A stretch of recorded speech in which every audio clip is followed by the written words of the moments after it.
بسم الله الرحمن الرحيم كنتم خير أمة أخرجت للناس تأمرون بالمعروف وتنهون عن المنكر وتؤمنون بالله ولو آمن أهل الكتاب لكان خيرا لهم منهم المؤمنون وأكثرهم الفاسقون. وړاندې چې څنګه مضمون ذکر کېدو الله پاک ترغیب ورکو امر بالمعروف او نهی عن المنکر ته. دلته هم ترغیب د امر بالمعروف او نهی عن المنکر ته. الله فرمای کنتم خیر امه، تاسو بهترین او غوره امتی. یو آیت کریمه نه تمسک په غوروالی د امت باندې کولی شي چې دنیا ته څونه امتونه الله را لېږلي دي، په دې ټولو کې غوره امت د پیغمبر علیه السلام امت دی. نبی کریم علیه السلام دا فرمایلی مشکات آخری حدیثو کې راغلی دي. صاحب د مشکات نقل کړي انتم تتمون 70 امتن وانتم خیرها وافضلها، تاسو پورا کون کی اویا امتونو لرا، مانا ستاسو نوړان دی یو کم اویا امتونه تیر شوي دي. اوس دا د الله په علم کې دی چې دا یو کم اویا امتونه دا هر یو امت سونه مقدارو، او تاسو داغه اویم امتی، تاسو داغه نه غوره او داغه نه افضل امتی. دا خود امت مجموعی لحاظ باندې افضلیت ده. حضرت عمر رضی الله تعالی عنہ فرمای چې دا فضیلت د صحابه ده، ځکه الله فرمای کنتم تاسو یې، خدا سے نه وی چې انتم امتیانو تاسو، نه کنتم. لہذا دا د صحابه او حضراتو د لپاره فضیلت ده. نور حضرات فرمای دا سید چې فضیلت د صحابه ده، خو چې کم حضرات د صحابه سره په اوصافو کې شریک دي هغه په دې حکم کې دي. کم چې د صحابه او حضرات اوصافو په دې صفات موصوفو، نو وروسته امت چې کم دی په دې اوصاف موصوفین هغه په دې خیریت کې وسره شریک دي. نو کنتم خیر امتن ټولو ته دا شامل دی. او نبی کریم علیه السلام دا فرمایلی دي زما د امت مثال دا پشان د باران دی، لکه څنګه چې باران وریږي زما امت هم داسې وخت په وخت دنیا ته برازي. خو د باران اول او اخر د دې پته نه لګي چې آیا په اول د باران کې خیر دی او که په اخر د باران کې خیر دی. همداسې زما د امت مثال دی چې اول کې فضیلت او خیر زیات دی او که په آخر کې فضیلت او خیر زیات دی. د صحابه او حضرات صحابیت او مرتبه دا مسلم ده. البته دین قربانی چې هغوی سونه کړي ده، نو دا د هغوی پسې یوازې خاص نه ده، بله زمانه کې مو بله زمانه کې ډېر د قربانی خلک پیدا کیږي. نو ځکه نبی علیه السلام مثال د باران سره ورکوي. نو د غون امت دپاره دا صفت دی چې کنتم خیر امتن. دویمه داره چې د دې آیت کریمه نه علامه تفتزانی رحمه الله یو دویمه مسله ذکر کړې ده. دریمې پاره ابتدا کې مو حواله درکوله چې پیغمبر علیه السلام د تمام انبیاون افضل، د تمام انبیاو امام دی. او علامه تفتزانی دی ته ګوري چې کنتم خیر امتن، امت دپاره خیریت دی، او د امت چې غوره ګرځېدلی او د خیر دی، نو ولې غوره شوی دی؟ خیریت د امت دا بنا دی په دین سره، چې د دوی دین د خیر دی نو ځکه امت د خیر دی. او خیریت د دین دا د پیغمبر چې کوم دی دین وي نو پیغمبر د خیر دی. نو چې تاسو خیر د تمام امتونو نه، نو ستاسو پیغمبر خیر دی د تمام انبیاو نه. اخرجت تاسو وسته شوی للناس انسانانو د پاره تأمرون بالمعروف، تاسو به امر کوي په نیکو سره، وتنهون تاسو منع کول کوي عن المنکر د بدونه. دو مسلې پکې پرتی دي. یو مسله ده چې تاسو امر بالمعروف او نهي عن المنکر کوئ. نو اوس متمثله ذکر کوله چې د دې مختلف چې کوم دی شاخونه دي. امر بالمعروف او نهي عن المنکر بالسيف والسنان دی، باللسان دی، بالقلم هم دی، او دارنګ چې کوم دی د قوم او د مسلمانانو اصلاح د لپاره چې کوم وخت لګولې شي دا پکې داخل دي. دا ټول د امر بالمعروف او د نهي عن المنکر مختلف څانګې دي. نو الله فرمایي تاسو وستې شوي چې تأمرون بالمعروف، امر به کوئ په نیکو سره او تاسو به منع کول کوئ د منکر نه. بیا د هغې خپل چې کوم دی حیثیت وي. کله چې کوم دی امر بالمعروف مرتبه د فرضیت کې وي، چې کله د فرایضو چې کوم دی دعوت وي، کله مرتبه چې کوم دی د سنتیت کې وي او کله د اباحت کې وي، کله به داسې وي چې بیا به دعوت نه ورکې، یو موقع د دعوت نه به ورکې. ته پوهېږي چې زما دا دعوت دلته اثر نه کوي او دا خلک الټه باندې ودرېږي. یو سړی دی چې هغه د مور پلار سره روان دی، بالکل چې کوم دی په غوسه دی، او په دې وخت کې په دې غوسې حالت کې ته دعوت ورکې چې ګوره دا خو د پلار دی، ته د هغې ګستاخي کوې، نو هغه خو هسې غوسه دی، کیدای شي چې کوم دی هغه نور الټه شي،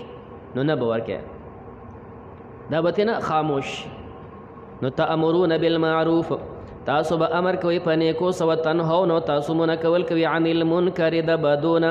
وتؤمنون بالله. چې امر بالمعروف او نهي عن المنکر کوي نو خامخا به سره ایمان وي. دا چې وروستو پسې بیا ذکر کېږي تؤمنون بالله، دا عظمت د ایمان ته اشاره. نو تاسو به ایمان راوړئ په الله باندې، دا عظمت د ایمان دی. او چې هر کله د امر بالمعروف مسئله نو حدیث پاک کې دا راغلی دي چې عظیم جهاد، لوی جهاد کم دی؟ کلمت حق عند سلطان جائر. لوی دعوت چې کم دی او لوی جهاد دا دی چې ظالم بادشاہ ته حق کلمه بیان کی، ظالم بادشاہ مخ اونیسی او داغه ته حق بیان کې، دا لوی جهاد دی. بیا آل تشارحینو د حدیث ذکر کړي دا لوی جهاد ولې دی؟ نو وجه دا ذکر کوي، یو د مجاهد هغه جهاد دی چې د کافر سره جنگیږي. نو آلته دوانه احتمال شته، کېدای شي ته غالب شي، کېدای شي ته مغلوب شي. او د ظالم بادشاہ مخکې حق بیانول ښکاره ده چې ته مغلوبي، هغه بادشاہ دی، د هغه طاقت دی او ته یو کس یې د څپېړې هم نه کېږې. دلته ستا ظاهر مغلوبیت دی او ته بیا هم د الله دین بیانې، نو ځکه دا لوی جهاد دی او کلمت حق عند سلطان الجائر. او دویمه وجه دا ده، یو سړی بل له دعوت ورکوي، خو یو سړی به دین ته راولي، لس کسان به دین ته راولي. مجاهد جهاد کې خو یو کس به ایمان ته راولي، لس به ایمان ته راولي. او ظالم بادشاہ ته دین بیانول او چې ظالم بادشاہ اصلاح وشي نو د ټول قوم اصلاح ده. نو ځکه دا چې کوم د لوی جهاد کلمت حق عند سلطان جائر ده. نو تؤمنون بالله ولو آمن اهل الكتاب که ایمان راوړی وي اهل کتاب، لکه څنګه چې ستاسو ایمان دی، لکان خیرا لهم، دا به وغوره دوی دپاره. منهم المؤمنون، بعضې په دوی کې مؤمنان دي، و اکثرهم الفاسقون، زیات د دوی فاسقان دي. لن یضرکم، هرګز دوی تاسو ته ضرر نشي رسولی مسلمانانو، الا اذا، مگر صرف ردې بدې، په خولې به تاسو باندې ردې بدې طعن به لګوي. ویقاتلوکم، او که دی وجنګېږي ستاسو سره، یولوکم الادبار، ګرځوي به تاسو ته شاګانې، مانه تیښته به کوي. ثم لا ینصرون، بیا به دوی سره امداد نشي کېدی. ضربت علیهم الذله، مقرر شوی دی په دوی باندې ذلیل والی، اینما ثقفوا، چرته چې دوی وموندلی شي، الا بحبل من الله، مگر په رسۍ د الله باندې. دا به ذلیلی چې ذلت نه د خلاصي به یې ولار دی چې دوی د الله رسۍ ته راشي ایمان راوړي. وحبل من الناس، او پر رسۍ د انسانانو څوک د هغوی حمایت کوي. د اهل کتاب یهودیانو په شان کې چې کوم دی الله پاک دا قانون ذکر کړ. دې ځای باندې چې کوم دی مفتی شفیع رحمه الله بیا ذکر کړي چې موجوده کم اهل کتاب یهودیان دنیا کې د هغوی څه حکومت دی، نو دغه حکومت څه حیثیت دی؟ نو دا چې څومره اسرائیل دی په دنیا کې او یهودیان دي،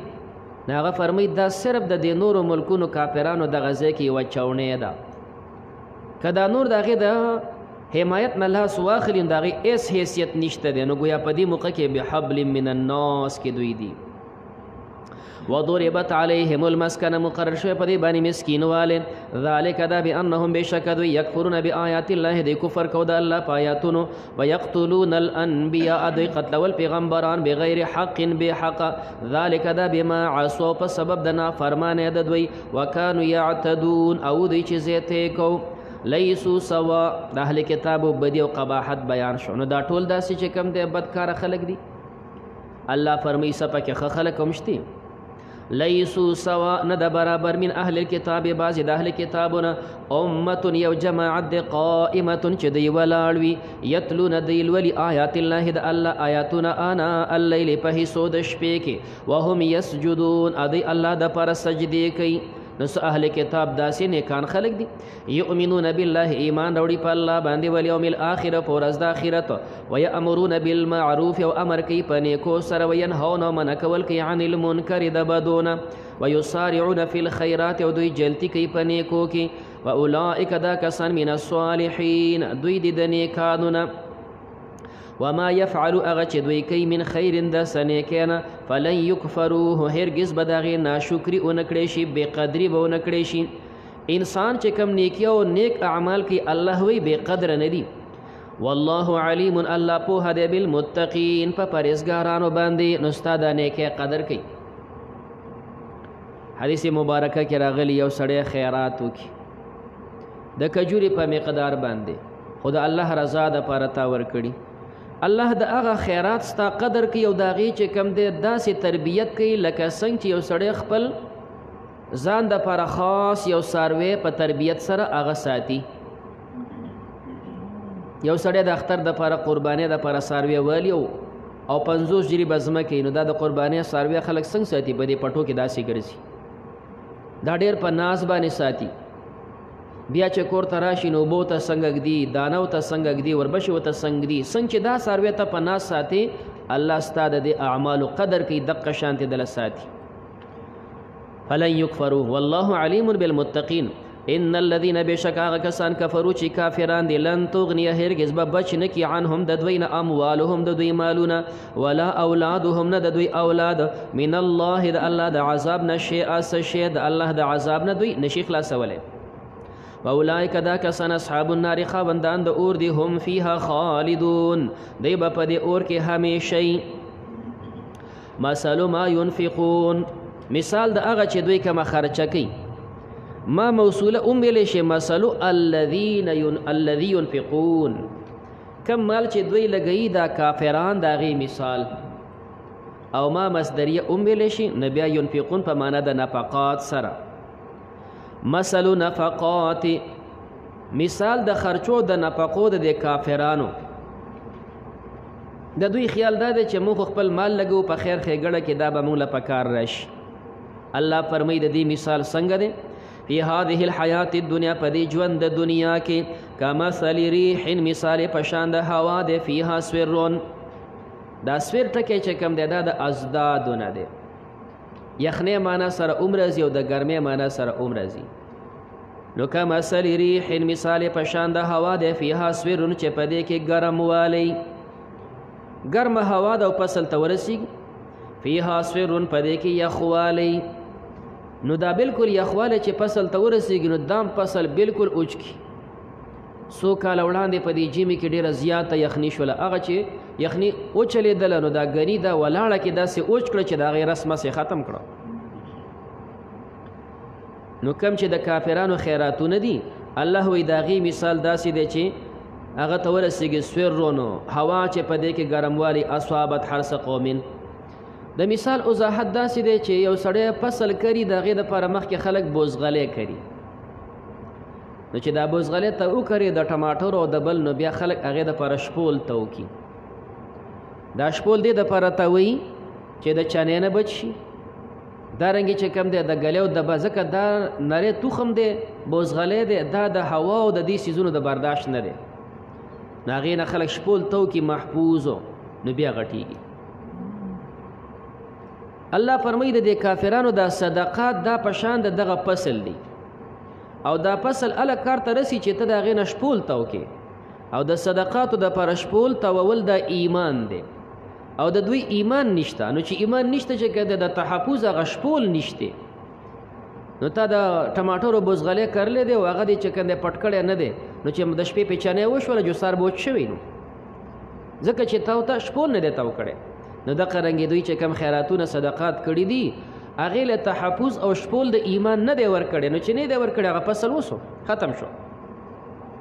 فیها سویرون پدې کې ګرموالی اصوابت ورسیږي حرس قوم فصل د قوم ته ظلموا انفسهم چې هغوی ظلم کړی په خپلو ځانونو فاهلکته هغه هلاک کی. وما ظلمهم الله ظلم نه دی کړی الله په دوی ولکن انفسهم لیکن دوی په خپلو ځانونو باندې یظلمون ظلم کوونکي.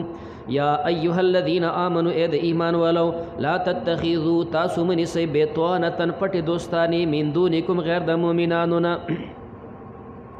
د کافرانو سره چې کم تعلقات او دغه وضاحت مو مخکې ذکر کوو، دا مو فرمایل چې شریعت د موالات نه منع کړی ده. دلته د موالات نه تعبیر کیږي بیتانه سره. بیتانه هغه کپړې ته وایي چې انسان د بدن سره میلاو کپړی، د کمیس نه لاندې خلک بنین واچي، دغه بنین ته بیتانه وایي. دا ستا د بدن سره میلاو ده. څنګه چې دا بنین ستا د بدن سره میلاو دی دا بیتانه ده، نو دغه شانې د بدن او د زړه سره میلاو دوستي به د کافر سره نه کوې. دا هغه موالات هم دی، دا هغه بیتانه هم ده. او د دې نه علاوه معاملات یا مواسات او مدارات هغې جواز خبره جدا وه.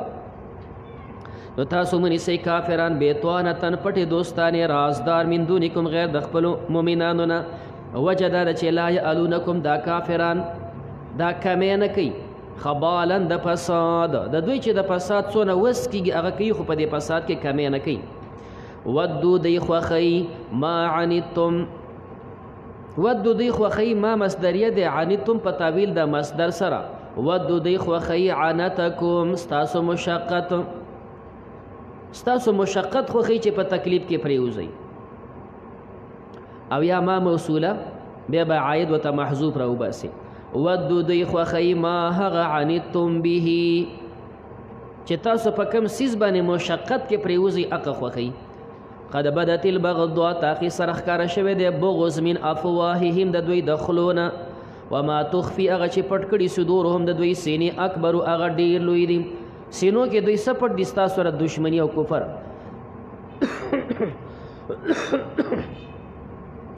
قد بینا تاخی سره موږ بیان کړي دي لکم الآیات تاسو ته آیاتونه ان کنتم تعقلون که تاسو پوهیږئ.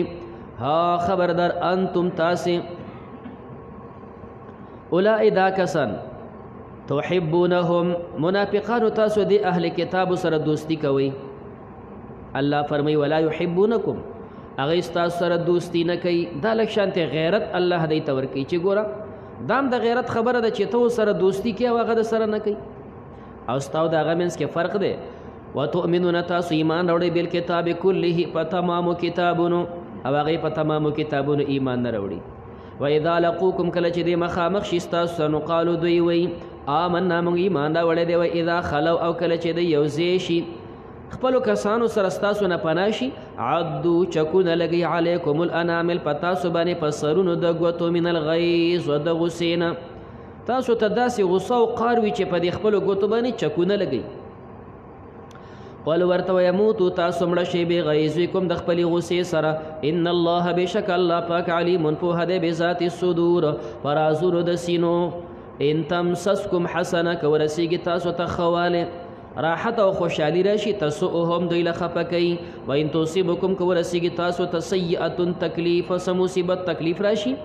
یفرحوا بها دوی په هغې خوشحالي کوي. و ان تصبروا که تاسو صبر کو وتتقوا تقوا مو کوله لا یضرکم تاسو ته به ضرر ونه رسوي کیدهم د هغوی مکر او تدبیر شیئا د څه شی د هغوی تدابیر تاسو ته تکلیف نشي رسولی. ان الله بشک الله پاک بما یعملون هغه چې دوی عمل کوي محیط الله په هغې احاطه کوونکی دی. آیت کریمه کې ذکر شول و ان تصبروا وتتقوا د کامیابی راز په دې دوه خبرو کې رابند شو.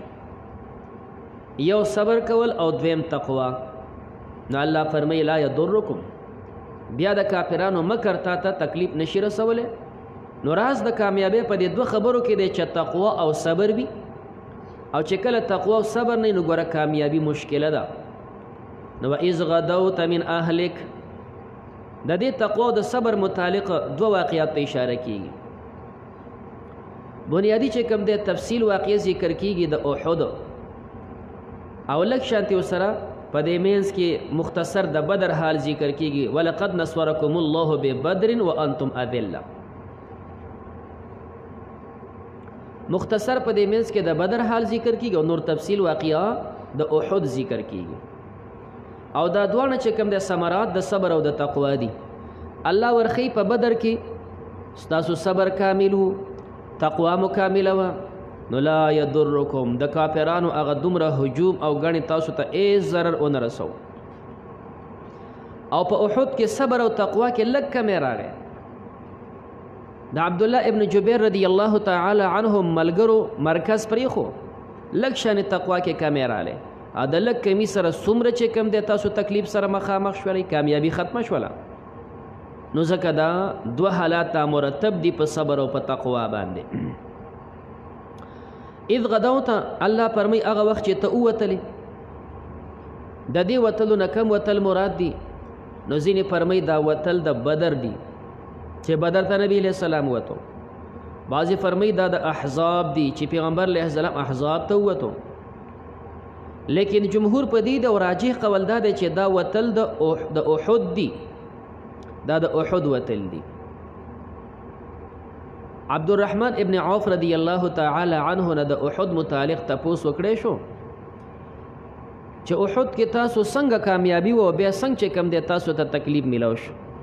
دا غي واقعي راته بیان کړ.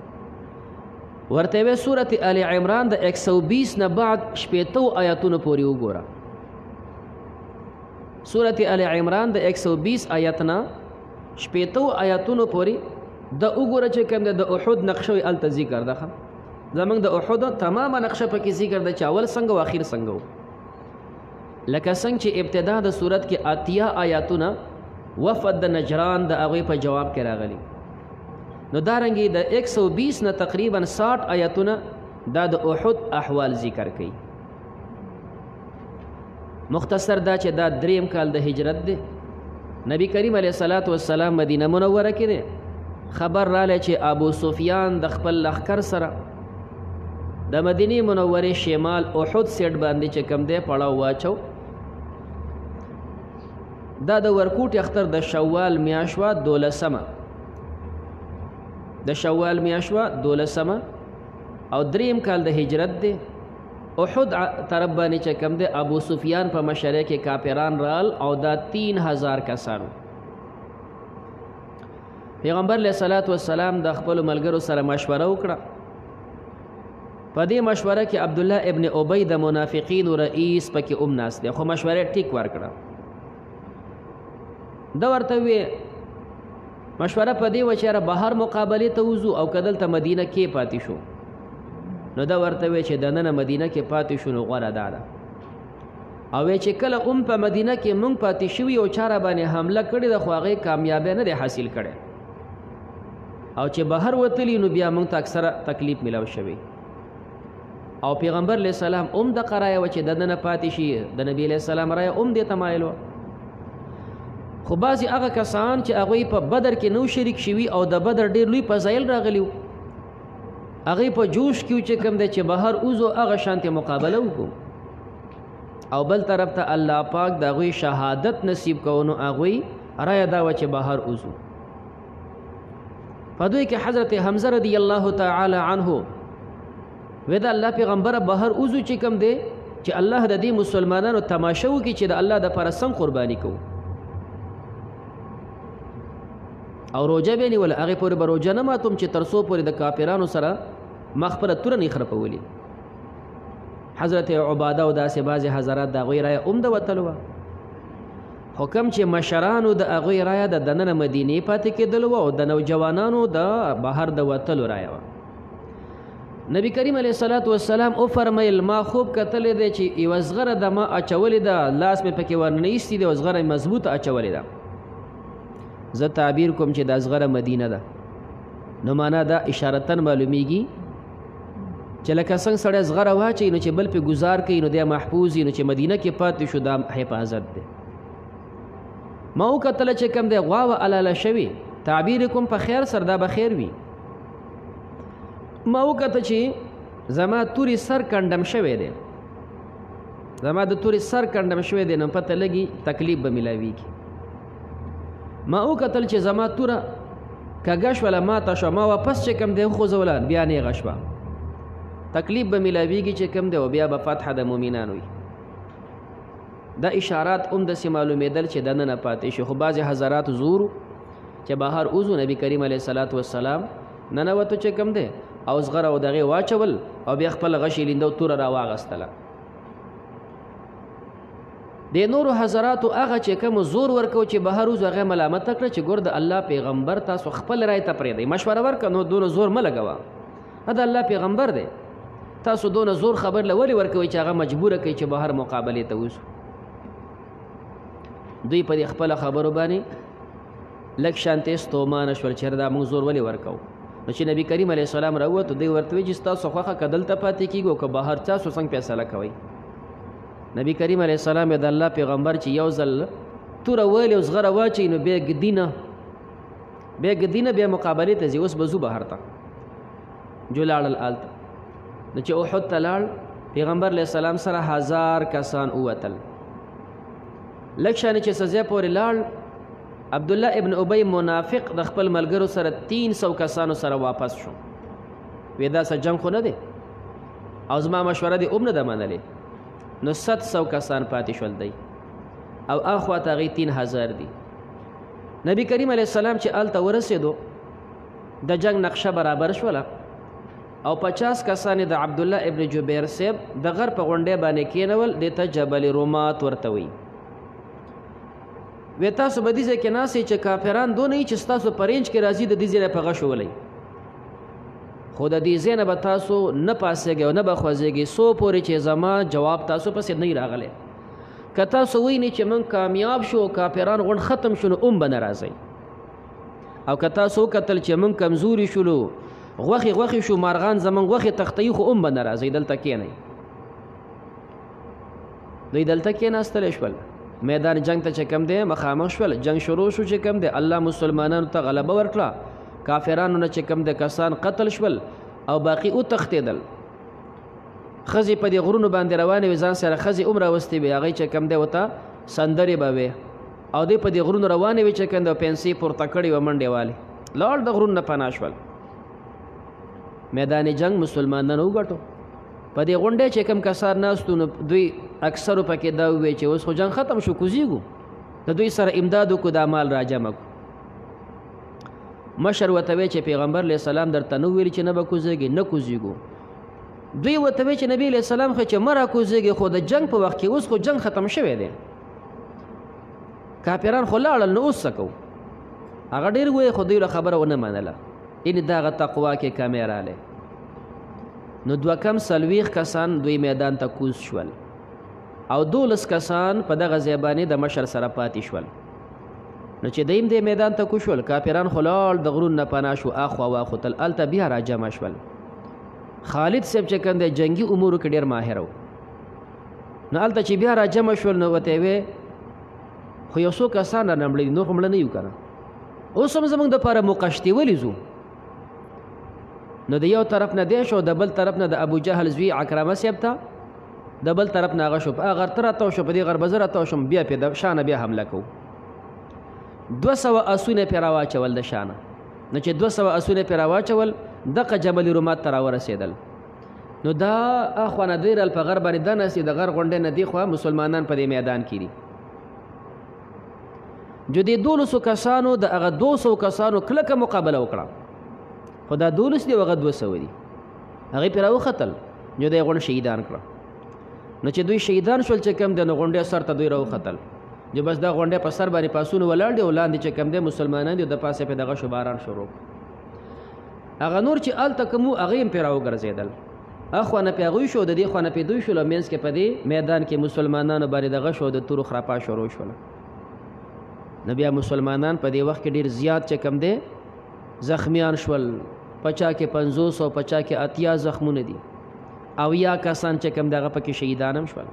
نو الله فرمای اذ غدوت کله چې توت من اهلک د خپل اهلنا تبوئ المؤمنین تا تیار والمؤمنان مقاعد پزید د ناس للقتال د پاره د جنگ د په احد کې والله سميع الله اوریدون کې دی علیم په هده اذ همت کله چې قصو کو طائفتان دوړل منکم استاسونه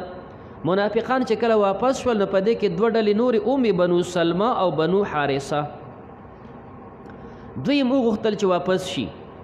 ان تفشلا چې دی بوز دی لشي الله پاک د دې لونه بیا کلک کړو د پیغمبر سره پاتې شول والله الله پاک ولیهما دا غي دوست دی جابر ابن عبد الله سیب دا د دې قوم سړی دی وی دا ټیک د چې الله زموږ دا بدی ذکر کوي چې اذ هم طائفتان اراده وکړه چې د جنگ نه واپس شي خو اخیره کې الله زموږ صفت ذکر کوي اخیره کې بیا چې کنده آل تمخ کراول صفت چې والله ولیهما الله د دې مددگار دی نو والله الله پاک ولیهما د دوی مددگار او محب دی علی الله په الله باندې فلیتوکل المؤمنون توکل دی وکي مؤمنان دا د احد مسله احد مخ کې بیا شروع کیږي د مینس کې د بدر واقعه ده الله فرمای دلته تاسو تقوا کې لکه کیمراله او تقوا کې چې کمالونه غ بدرو ولقد نصركم الله تاقي سر امداد کړ الله تاسو به بدر په بدر کې دا بدر ابن قیس دی یو سړی نومو او د مدینه منورین اتیا میله فاصله کې هغه دلته یو کویه کنستل نو دا ځای مشهور شو په بدر باندې دا شړ زیو چې کوم د صرف دغه کویه پکې اوس پکې خه کافی او کله جوړ شوی دی خه چې کوم د آبادی پکې جوړه شوی ده وانتم اذل حال دا چې تاسو وي کمزوري فاتقوا الله دا الله نو ویرګ لعلکم تشکرون دې لپاره چې تاسو شکر وباسئ استقولوا بدر کې چې کله دوی رال نو صحابه 313 دي کافران 1000 دي هغه په ډیر دي نو مسلمانان چې کم دی هغه په خوف او خطر کې نو الله وسره وعده وکړي بدر کې 3 وعده کړې شوې دي یو وعده کړې شو به الف من الملائکه اغوی زر دین الله فرمایل زب زر پرشتي درولېګم برابر به مکم سره نبی زر پرشتي راغلي دي چا دا وی چې مو خو 300 هغه خو زمنګ نه درې چند زیات دي الله وی 3000 بدر ولېګم تاسو به دا غي نه درې چند زیات کم تقوا وا سماره دا و چې 1000 کافران دي زب 3000 پرشتي در ولېګم تاسو به درې چند کم بیا په دې کې دوه قول دي چې دا 3000 غیر د اغه زرو نه دي او دویم قول دا چې نه د اغه په شمول باندې به 3000 در ولېګم چا پکې خبر راوړو کورز ابن جابر فهری کورز ابن جابر فهری هغه د ابو جهل او د عتبه د امداد د پاره د خپل پوجونو سره روان دي مسلمانانو ته بل خطر خبر رااله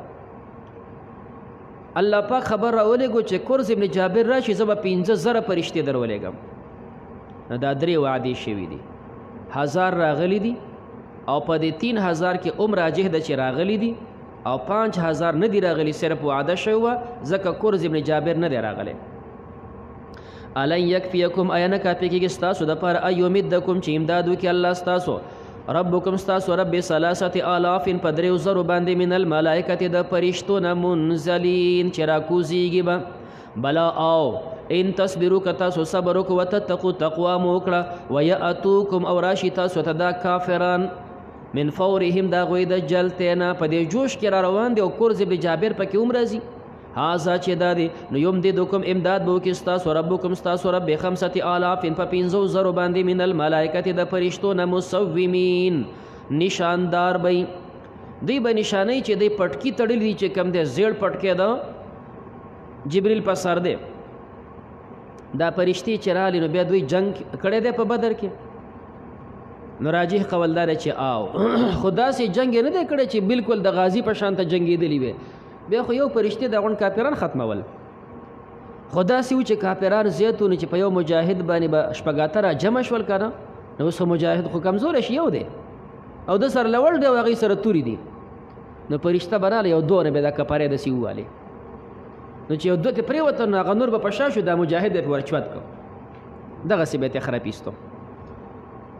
بیا احادیثو کې راغلي आवाज بکې د اقبل هیزوم دا د جبريل د اسنمو هیزوم را توشه په او روستو چې کم دی بیا فرق دو چې پرشتي گزار کم شو نو اغازه به چې کم دی سوي او د مجاهد گزار چې نو زیبه زخمی خو سوي بنو انسان گزار چې په توره شوی دی نو ځای به صرف کټ شوی او زخمی دی نو یا مړ دی جم دی خو زخمی دی او د فرشتي گزار دو چې کم دی دا د اسمان تندر دی نو هغه ځای زخمی سره به هغه د اور په شانه سوی و دا به فرق و نو داسې یو نیم خراب به پکې ورکوو وما جعله الله نه دی ګرځولی الله پاک دا نزول د فرشتو الا بشرا مگر دا زیری دی لکم تاسو دپاره چې تاسو خوشحاله شئ ولتطمئن قلوبکم دې دپاره چې مطمئن شي ستاسو زړونه به په دې سره وما النصر نه دی امداد الا من عند الله مگر د الله د خوا نه دی العزیز الحکیم چې غالب او حکمت والا دی الله امداد خو زه کومه صرف ته خوشحاله چې فرشتې را سره دي لیقطع د دپاره چې پرې کې طرفا یو طرف من الذین کفروا د هغې کسانو نه چې کافران دي دا فرشتې راغلي چې د کافرانو دا طرف پرې کې او یکبتهم یا واړی دوی ستاسو نه فینقلبو دی واپس شي خائبین نامراد لیس لک من الامر شیء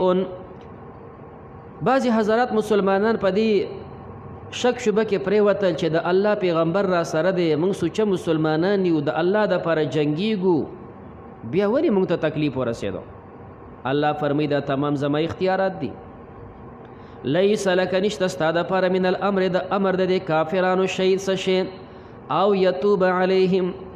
تاسو نحوه کې وایي دا او په معنا د حتی سره دی الله فرمی ستا دپاره اختیار نشته حتی یتوب علیهم تر دې چې الله پاک خو یا رجوع د رحمت وکړي په دې باندې او یعذبهم یا دوی له عذاب ورکړي یا به ته ایمان نصیب کړي او له عذاب ورکړي فانهم ظالمون بېشکه دوی ظالمان کافران دي ولله د الله دپاره ما فی السماوات هغه مخلوقات دي چې اسمانونو کې دي هغه چې په ځمکو کې دي یغفر بخنه کوي لمن یشاء چاله چې خوښه شي ویعذب عذاب ورکوي من یشاء چاله چې خوښه شي والله غفور رحیم الله بخونکی مهربان دی یا ایها الذین آمنوا د تقوا مسله ذکر کېدله چې څومره تقوا کې کمال وي نو دونه به تاسو کامیابي اوس چې کوم دی موخیل د تقوا ذکر کېږي چې په تقوا کې خلل څه باندې راځي حرام مخوره حرام سره چې کوم دی تقوا کې خلل پیدا کېږي نو الله د سود نه منع کوي یا ایها الذین آمنوا ای د ایمان والو لا تأکلوا الربا تاسو مخورئ سود اضعافا مضاعفة په دوچنوالي دوچن سره دا به طریقه وه چې یو سړي بل له 1,00,000 روپۍ ورکړي کال پس به ما له 1,10,000 روپۍ راکې کال پوره شو یاره جي ما سره خو پیسې نشته بس زه ټیک شو نو 10,000 په تا باندې سود واخو ته 1,10,000 چې کوم دی خو تا ته جوړې شوې اوس به آینده کال د هغه 1,00,000 کوم سود راکې چې 10,000 دي او دا 1000 چې په تا سود واخو ته د دې به هم سود راکې چې 1,000 روپۍ دي به طوري مثال نو آینده کال به ګوره به 11 راکېم دا 11 هم پکې دغه سود سره چې کوم دی سود رالی نو 1,00,000 او 21,000 شوې بیا چې به کال پوره شي جي پیسې خو نشته ټیک شوله نو اوس به آینده کال چې کوم دی بیا د 1,00,000 او 21,000 روپو سود راکې داسې به هغه سود در سود خطو څنګه چې اوس هم دغسې مسله یي ښه چا چې کوم دی پیسې رایستلي چې کوم دی نو چا ټیکټر یې اغوستی دی او چا چې کوم دی بل شی اغوستی نو بس هغه بچی پسې اچولی دي نو 1,00,000 روپۍ چې کوم دی هغه د چا تلک او د چا شلکو ته رسېدلی دي سود در سود رواني پسې خیږي الله فرمایي داسې مخوره اشکال دا پیدا کېږي چې سود مضاعفه مخوره نو که نفسي سود خوري نو جایز نه دا مضاعفه چې ذکر کېږي دا د زیادت قباحت او تشنیع دپاره نفسي چې کوم دی سود ناروا دی او ته لا په هغه کې دونه ترقي وکړي چې سود در سود خیږي او بیا خورې دا د زیادت شناعت او قباحت د پر ذکر کیږي لا تاکلوا تاسو مخری الربا سود اضعافا مضاعفه په دوچن والی دوچن سره واتقوا الله د الله نه ویریږئ لعلکم تفلحون د دپاره چې تاسو کامیاب شئ واتقوا النار التي ویریږئ د هغه اور نه اعدت چې تیار شوی دی للکافرین دپاره د کافرانو واطیعوا الله والرسول تاسو تابعداري وکړئ د الله او د الله د پیغمبر لعلکم ترحمون د دپاره چې په تاسو رحم وشي وسارعوا تاسو جلتي وکړئ الى مغفرة من ربکم هغه اسبابو د بخنې ته طرفه د خپل رب نه هغه اسباب ته وړاندې شي په کم چې د الله بخي د اسباب څه دي نه بعضې فرمایي الی مغفرة اسباب د مغفرت چې کوم دغه ایمان او اسلام دی ایمان او اسلام قبول کنو دا اسباب د مغفرت دي او بعضې دا فرمایي وسارعوا تاسو جلتي وکړئ الی مغفرة هغه اسباب د مغفرت ته چې توبه ده خطا د نه شوې ده اوس توبې ته رامخکې شه او څوک دا لګوي چې کوم دی د مونځ سره وسارعو تاسو جلتي وکړئ الی مغفرت اسبابو د بخښنې ته ادا د مونځ ته منځونه کوه چې الله دې معاف کړي او څوک اسباب معنی کوي تکبیر اولا سره وسارعو تاسو جلتي وکړئ الی مغفرت اسبابو د بخښنې ته چې هغه تکبیر اولا دی جمع ترازینو تکبیر اولا ته ځان رسوه من ربکم طرف در رب ستاسو نه و جنت او رامخکې شه هغه جنت عرضها السماوات والارض چې د هغې پلنوالی اسمان او ځمکه ده د جنت پلنوالی اسمان ځمکه چې یو ځای کې داسې دی نو اوږدوالی د سیز خو د دې نه هم زیاتي اعدت دا تیار شوی دی للمتقین دپاره د پرهیزګارانو الذین پرهیزګاران هغه کسان دي ینفقونه چې دوی خرج کړي فی السراء په تکلیفونو کې والضراء په ضررونو کې ښه ورته تکلیف دی ښه ورته ضرر دی خو بیا د خپل مال لګوي فی السراء والضراء پیغمبر علیه السلام فرمیلی سبقت درهمون 100 درهمین 1 روپۍ د 1 لاک نه زیاته شوله 1 روپۍ د 1 لاک نه مخکې شوله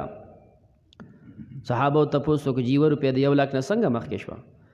وی 1 روپۍ چې کم دی یو سړی غریب دی هغه صرف 2 روپۍ دي 1 روپۍ خپل ځان دپاره پرېښود او دا 1 روپۍ په اخلاص باندې چې کم دی الله له ورکړه نو دا 1 روپۍ خو د ورکړه او بل یو کس دی چې هغه بالکل هغه ډېر زیات مالداره دی د کورلونو د اربونو مالک دی نو دغه اربونو نه څه لږې شانتې راواغستې هلته بل ځای کې کربونه په بینک کې دي د هغه نه یې لږې راواغستې 1 لاک نه چې مثال 100 لاک یې راواغستې هغه ته پته هم نه لګي چې زما د مال دا 100 لاکه صحیح څه ده نو دم خیرات وکړو هغه 1 روپۍ چې هغه خیرات کړې ده د دې 100 لاکونه چې کم دی دا زیاتره ځکه هغه له څونه زور میلو شو دا په د سره خبر هم نه دی نو سبقت درهم 100 الف د 1 لاک نه 1 روپۍ مخکې ده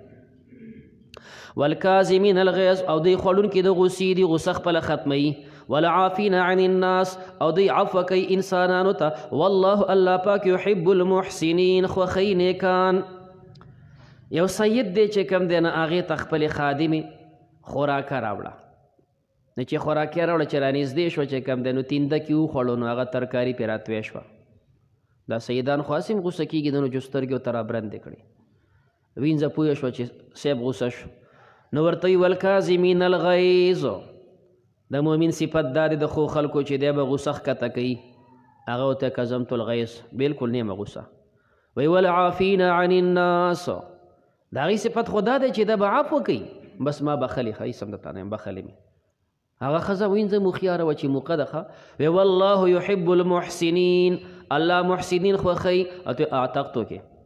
بس آزاده مې کړې ځه موقع نه پیدا واغسته کړه والذین هغه کسان اذا فعلوا فاحشه کله چې دوی وکړي بې حیاکار او ظلموا انفسهم یا ظلم وکړي په خپل ځان ذکروا الله دی یادوي الله پاک فاستغفروا لذنوبهم دی بخښنه غواړي د خپلو ګناهونو ومن یغفر الذنوب نه بخي ګناهونه الا الله مګر الله یې بخي ولم یصروا او دی همیشوالی نه کوي علی ما فعلوا هغه چې دوی کړي دي کومه خطا ترې نه وشي نو په هغې دوام نه کوي مشکات شریف کې حدیث دی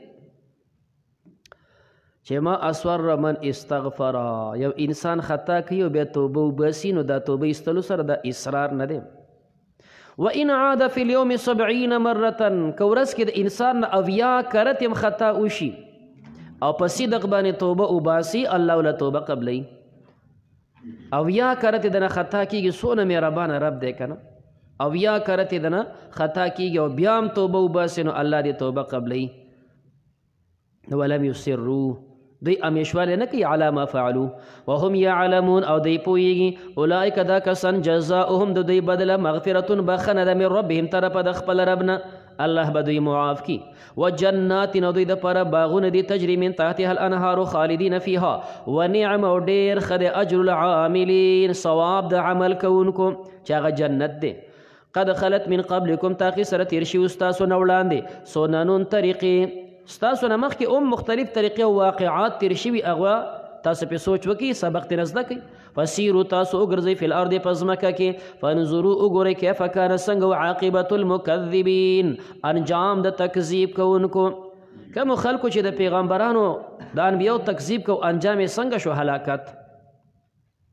هذا بیان للناس دا قرآن کریم بیان دی د پاره د انسانانو، بیان للناس لنفع الناس، قرآن د خلکو د فائدې د پاره راغلی دی. وهدن دا هدایت دی و موعظه دا نصیحت دی للمتقین د پاره د پرهیزګارانو. ولا تهینوا تاسو سستی مکوئ، کافرانو مقابله کې تاسو سستی مکوئ د جهاد نه. ولا تحزنوا تاسو مغمجن کېږئ، وانتم الاعلون تاسو بچوتی ان کنتم مؤمنین که تاسو مؤمنان. الله تشجیع ورکوي که مؤمنی تعالی بچه کم دی اوچتوالی مسوستېږه. اوس بعضې حضرات په دې شوبه کې پرېوتل چې ولې د احد کې دومره تکلیف موږ ته ورسېدو. الله فرمایي دا خو د جنگ مسلې وي، نو ولې تاسو چې دی نه یو کال مخکې دې کافرانو ته د دې په ډبل تکلیف نه واړولې، هغې همت وبیلو؟ نه. نو تاسو ولې همت بیلی؟ او د دې سره سره چې تکلیف ورسېدو خو تاسو چې کم دی د پیغمبر په خبره پوره عمل اونکو. نو یمسسکم که ورسېږي تاسو ته قرح تکلیف، زخمونه درته ورسېدل، فقد مس القوم تاقی سره رسېدلو دغه قوم د کافرانو ته قرح تکلیف او زخمونه په بدر کې،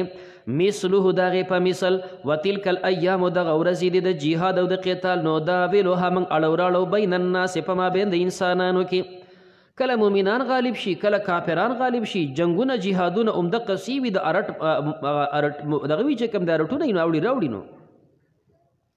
بین الناس. نو یو خو چې کوم دی د جنگ دا حالات وي چې کله یو غالب کله بل غالب. الله فرمایي وليعلم الله،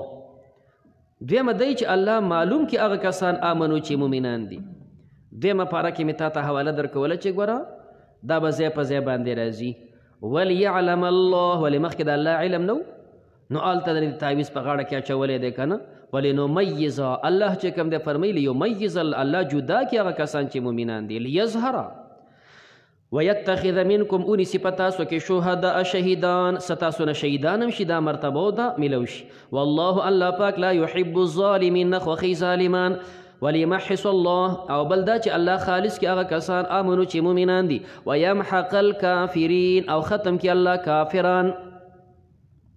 مؤمنانو ته الله پاک مزید چې کوم د ترغیب ورکوي. تکلیف تاسو ته ورسېده خو همت به نه بیلی. دا خو زما امتحانات دي، مخکینو امتونو مې هم امتحانات اغستي، نو چې جنت ته ځي دا امتحانات به راځي. ام حسبتم آیا تاسو ګمان کوئ ان تدخلوا الجنه چې تاسو به داخل شئ جنت ته. ولما يعلم الله الذين اولان دي ښکاره کړي الله هغه کسان جاهدوا منکم چې هغوی جهاد کوي په تاسو کې. مجاهدین دا نه دي ښکاره شوي چې دا مجاهد دی، او غیر مجاهد ښکاره شي چې د جهاد سره تعلق نشته. نبی کریم علیه الصلاة والسلام دا فرمایلی دي من مات ولم یغزو ولم يحدث به نفسه مات على شعبة من النفاق. یو سړی چې کوم دی مړ شو او دې سړي په ژوند کې چرته غذا هم نه ده کړې، او دې سړي په ژوند کې د غذا د کافرانو سره څه جذبه هم نه ده راغلې، چېرې غذا به کوم، دی هم جذبه نه ده راغلې. وی دا چې مړ شو نو دا مرګ د منافقت دی. د مسلمان په اړه کې به د جهاد جذبه یقینا پرته وي چې موقع راځي چې کوم دی زه به قرباني کوم.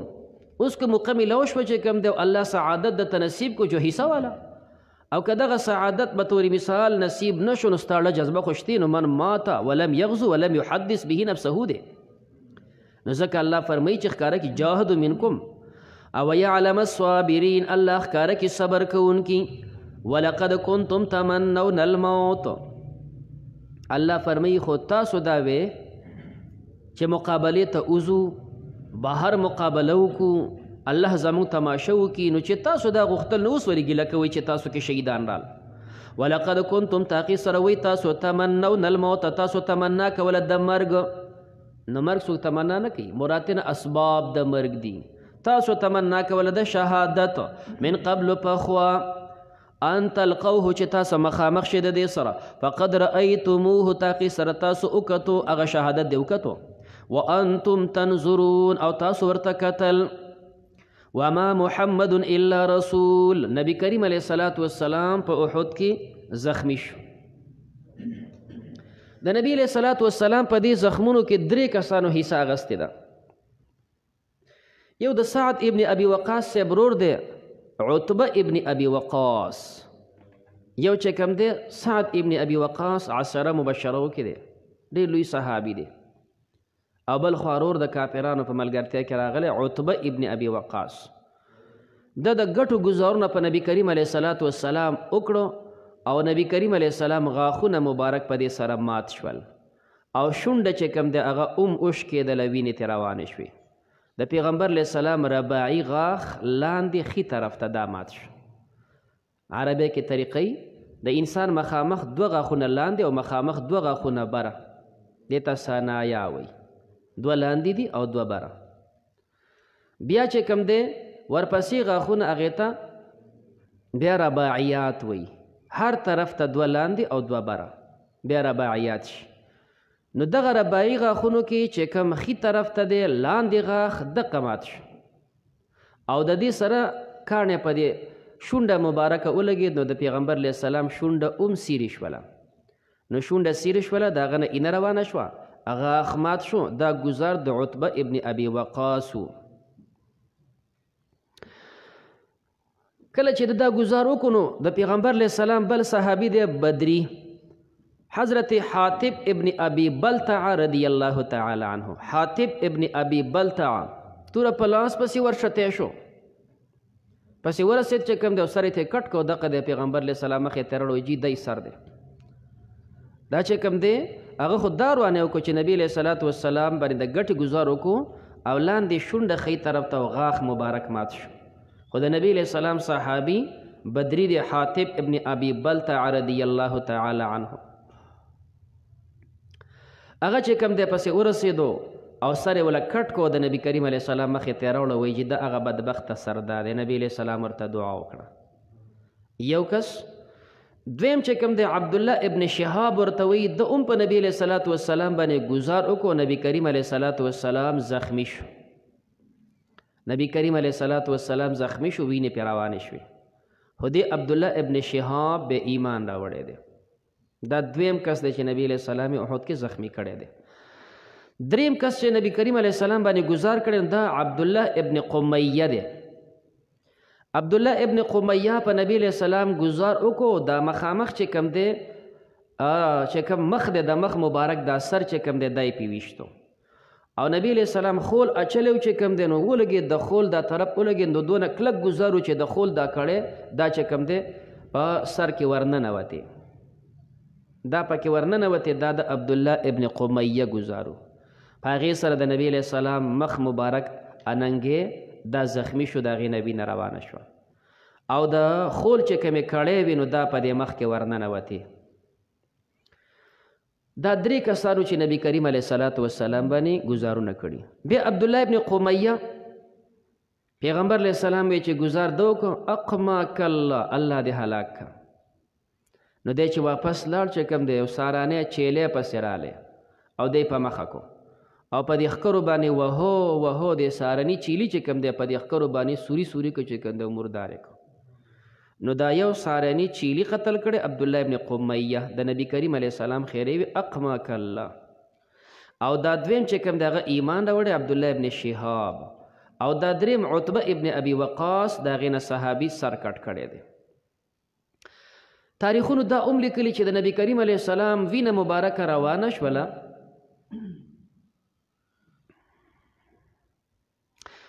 الله جل جلاله او فرمایل که زما د حبیب وینه په ځمکه پرېوته دا غونډ به لرې کړم.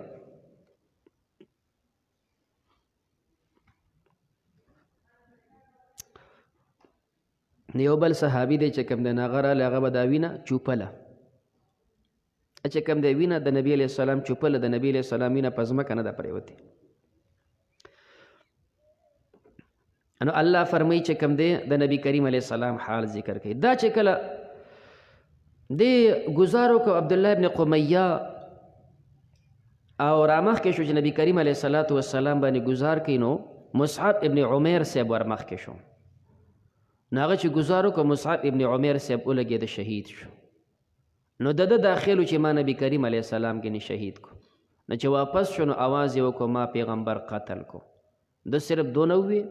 بیا نور خبر له شیطان آواز ورکو او چوتې کو چې پیغمبر علیه السلام دا شهید شو. الا ان محمدا قد قتل.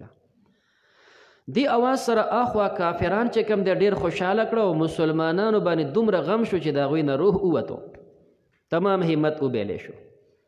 نه بس څوک د میدان نه یو سیټ ته او څوک د میدان نه بل سیټ ته چې کوم دی داسې روان شو. نبی کریم علیه السلام سره په دې میدان کې 12 کسان پاتې شول، خو نبی علیه السلام میدان نه دی پرېښی. پیغمبر علیه السلام میدان نه دی پرېښی، 12 کسانو سره پاتې شول. حضرت طلحه صاحب چې کوم دی نبی علیه السلام زخمی شو نو په شا یې کو او چې څونه ګزارونه به کېدل نو ده به ورته لاس نیو، چې ګزار به کېده به ورته سینه نیوله په شا شا روان.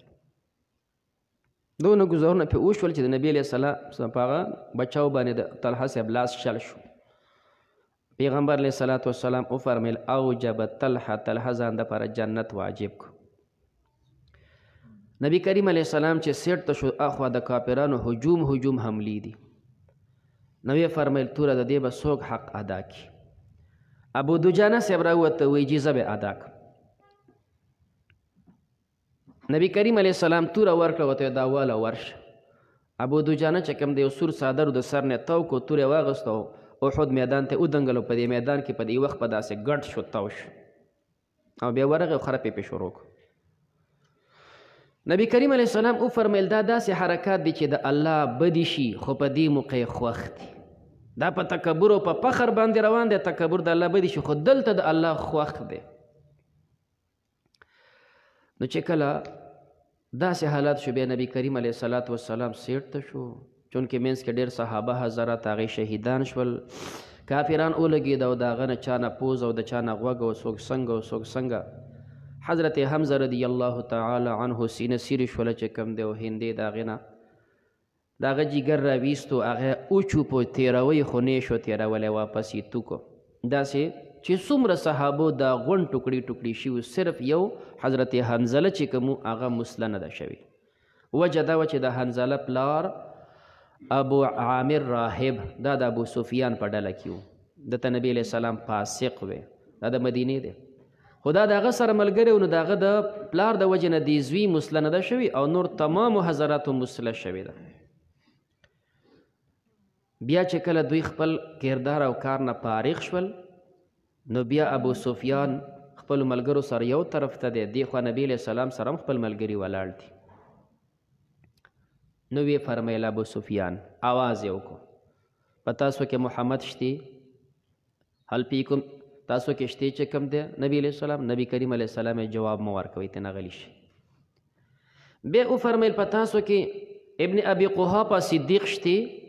پیغمبر علیه السلام جواب مو ورک. بیا ابو سفیان آواز وکړو تاسو کې حضرت عمر شته؟ نبی علیه السلام جواب مو ورکوي. دی غونډ خاموش. ابو سفیان وی دا غونډ مړه دي، دا ټول مړه شول. عمر صاحب ټینګ نه شو، د الله دشمنه دا ټول جم دي، دا غونډ جم دي چې کم دی ستا د ذلیله کول دپاره به جم دي وي. ورته وی عمره زما چې کم دی په نیز باندې ته رښتونی د ابن قمیه نه هغه خو وایي چې ما پیغمبر قتل کړی دی، ورته وی جم دی رښتیا ووایه پیغمبر جم دی. عمر صاحب ورته وی او بالکل جم دی او ستا آواز اوري. نو وی ښه دا چې کومه مسله شوې ده نو ما ورته امر نه دی کړی، زما فوجیانو کړي دي، زه پې خفه هم نه یم. او دا ورځ د بدر انتقام موږ واغستو. او بیا وایي چې کوم دی اعلو هبل، هبل د دوی بوتو، زنده باد هبل بوتو. نبی کریم علیه السلام یې اوس وله جواب ورکوي. وی څه جواب ورکوي؟ داسې ورته وایي دی وایي اعلو هبل وی الله اعلی و اجل، الله اعلی، الله ډیر اوچت دی لوی ذات دی. هبل څه شی دی؟ بیا ابو سفیان وی چې کوم دی لنا العزا ولا عزا لکم، زمونږ هبل بوتم دی او عزام زمونږ دی، ستاسو عزا نشتی. پیغمبر علیه السلام یې جواب ورکړي. څه جواب ورکړي؟ لنا المولا ولا مولا لکم، زمونږ مولا شتی ستاسو مولا نشتی. ابو سفیان ورته وی من خپل انتقام واغستو او آینده چې کوم دی عمر ته لږ نږدې راشه، آینده به زمونږ ستاسو چې کوم دی کال پس په دې میاشت کې به چې کوم دی په بدر صغرا کې مقابله کوو. پیغمبر علیه السلام عمر صاحب ته چې موږ ته منظور ده، بس ټیک شو، کال په دې شپو شوال کې به بدر صغرا بل یو بدر هلته به مقابله کوو. جو بیا دوی روان شول، دوی ووتل. الله صحابو ته لږ زور ورکوي چې نبی کریم علیه السلام د قتل آواز وشو تاسو میدان ولې پرېښودو انبیا چې کوم د انسانان دي دا به وفات کیږي وما محمد او نو محمد صلی الله علیه وسلم الا رسول مگر د الله پیغمبر دی د نبی علیه السلام محمد او احمد څلور ځای باندې نوم ذکر دی قد خلت تاقی سره تیر شوي دي من قبله الرسول د دنه مخکې پیغمبران افا اما ته آیا که دی وفات شي په خپل مرګ او قتل یا نبی علیه السلام شهید شي په جهاد کې انقلبتم ولې تاسو واپس کېږئ د ایمان نه على اعقابکم په خپلو پوندو باندې ومن ينقلب او څوک چې واپس شو على عقبیه په خپلو پوندو معنا مرتد شو فلن يضر الله شیئا د ضرر نشي رسولی الله ته د څه څیز وسيجزي الله الشاکرین او زر دی چې الله به بدله ورکړي شکر ویستونکو ته وما كان لنفس ان تموت ندی مناسب د پاره د یو نفس چې دی وفات شي الا باذن الله مگر وفات کېږي د الله په حکم هر انسان ته وفات په خپل ټیم د الله په حکم راځي نو پیغمبر علیه السلام وفات شو نو تاسو ولې میدان پرېښوده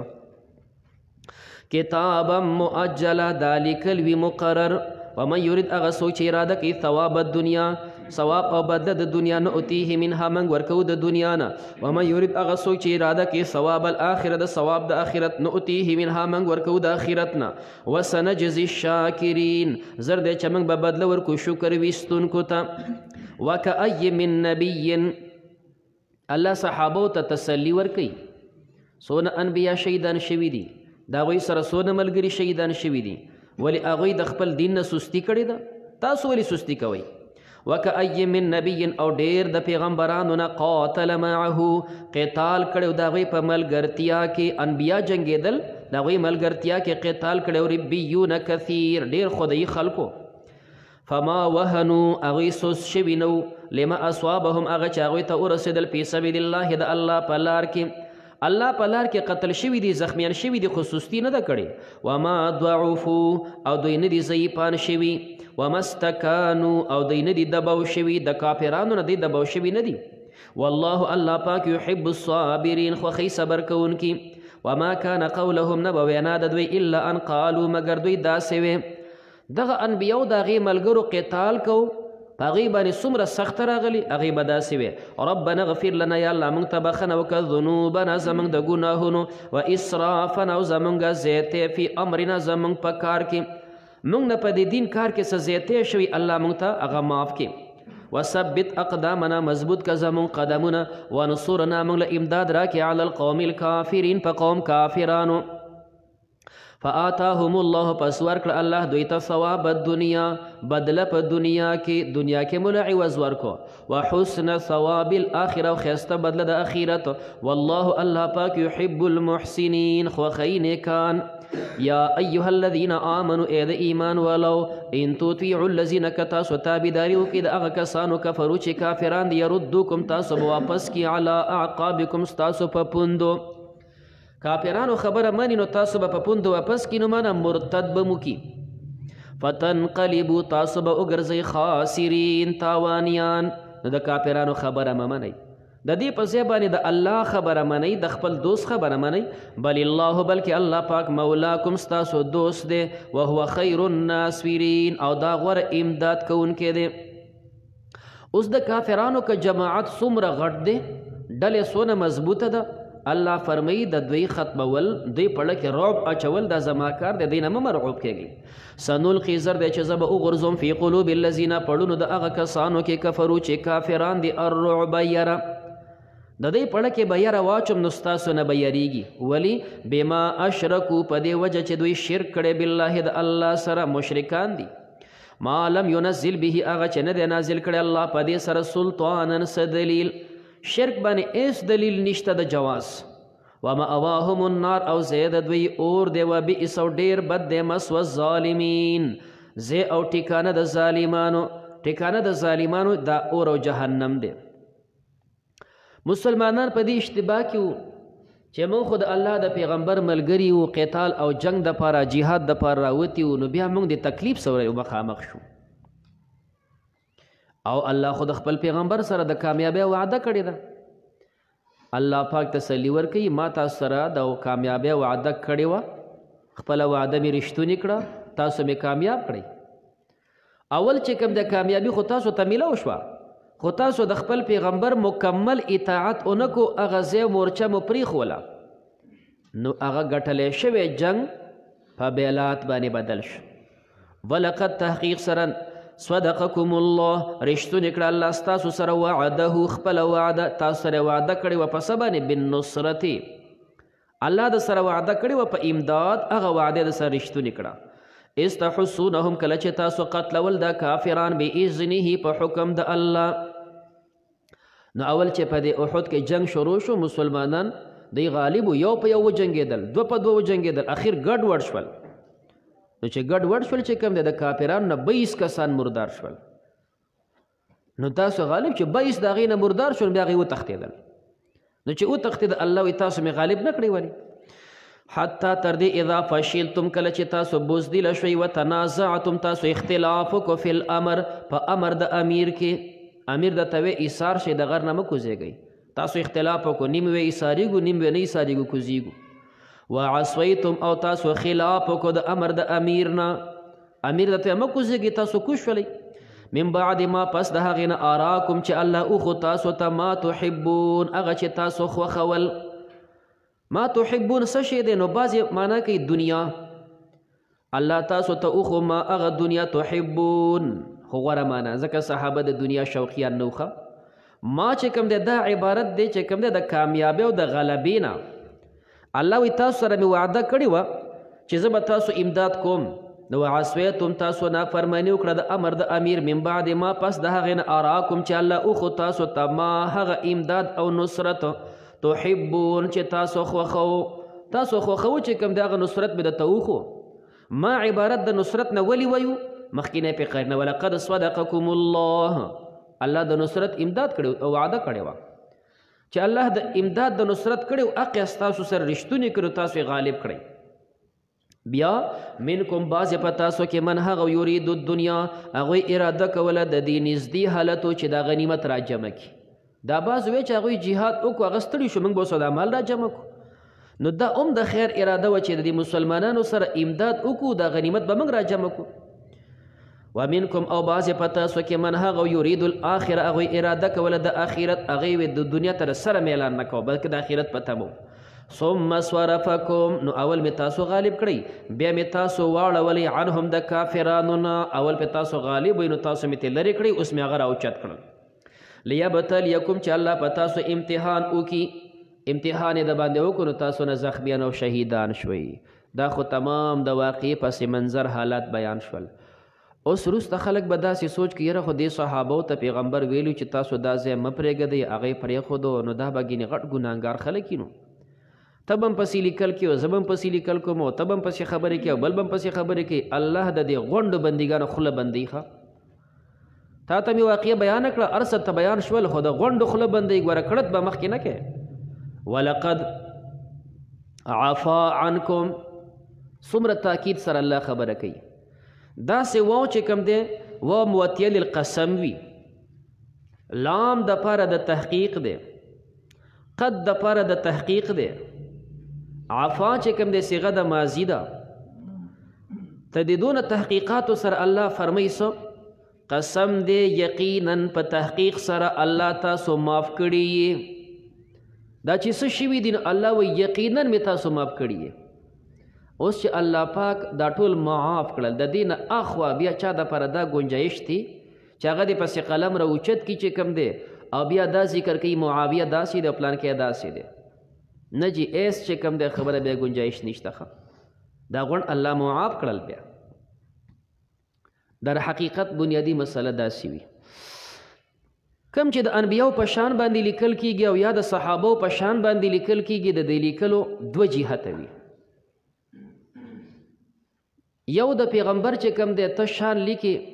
خو مخکې ته چې کم دی د پیغمبر د نبوت او دې ته نظر نه کوي تمام انسانان دي دنیا کې چې کم دی بلا انسانان راغلي مو تلم دي موجودم دي راضي بم